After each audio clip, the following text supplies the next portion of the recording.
माता सीता ने किसी घोर पाप का कोई उल्लेख नहीं किया गया है।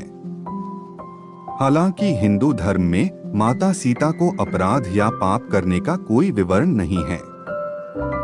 वाल्मीकि रामायण और अन्य पुराणों में माता सीता को सती, पतिव्रता और आदर्श पत्नी के रूप में प्रशंसा की गई है।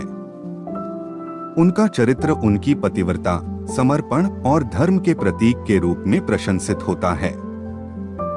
वाल्मीकि रामायण में माता सीता का अपहरण होता है जब रावण नामक राक्षस उन्हें लंका ले जाता है।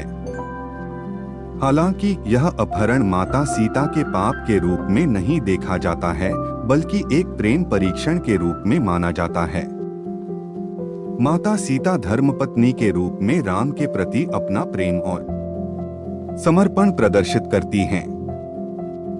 उनका अपहरण उनके वीरता, साहस और पतिव्रता को परखने के लिए था। संक्षेप में कहें तो माता सीता कोई घोर पाप नहीं किया था और उन्हें हिंदू धर्म में आदर्श महिला के रूप में मान्यता है। माता सीता ने किसी घोर पाप का सामर्थ्य नहीं रखती हैं, क्योंकि वे पवित्रता की प्रतीक मानी जाती हैं और सर्वश्रेष्ठ आदर्श पत्नी के रूप में जानी जाती हैं।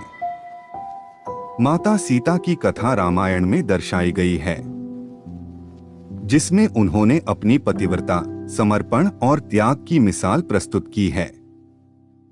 वे भगवान राम की पत्नी होने के नाते धर्म के आदर्शों का पालन करती थीं और उनके प्रति निरंतर समर्पित रहती थीं।